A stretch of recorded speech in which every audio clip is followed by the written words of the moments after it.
Jalar Compton piny Kenya kod otiko mar UDA William Ruto koni kweth Azimio la Umoja One Kenya Alliance timo duto manyalore mondo kembe magolo paro mar ombulu oket gi nyime. Ruto koni apisas mag piny owacho tiyo matek e thiro lekne mar yombo yiero maduong' ka omedo koro ni itame nyaka timo rombe mag siasa alap moko magisechano rome.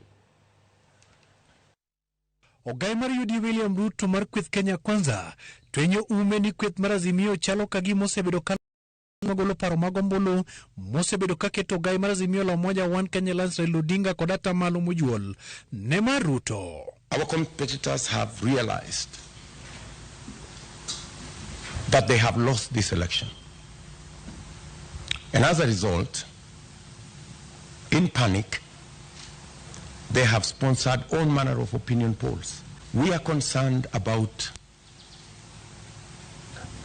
meetings that are being organized in dark places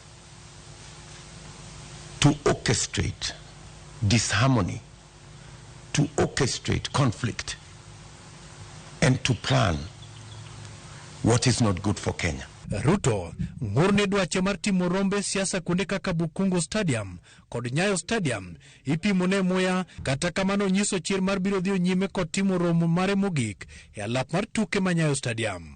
Nyayo Stadium, we will still have a meeting at Nyayo Stadium. Namoko mabende itiyo gode setombulu ni kweth Azimio. Chiefs, county commissioners, assistant county commissioners are being forced with threats and blackmail of loss of their jobs if they don't become Azimio operatives. Jatelo no wacho ni ochich kod paro moro mar holo koyo kuom jolutombulu mondo kik gilutombulu tich ariyo manyien ahinya to hoho mar okak. And the intention of these leaflets and pamphlets are to cause panic in the population and to create a situation that will foment citizens fearing to go and vote. Kata odoko ni en jalup jatend piny Kenya e sirikal matiyo sane, Ruto wacho ni apisas moko chal ka gima osiko wigi e siasa ma owacho ni nyalo njao ikruok mar yiero moseketi.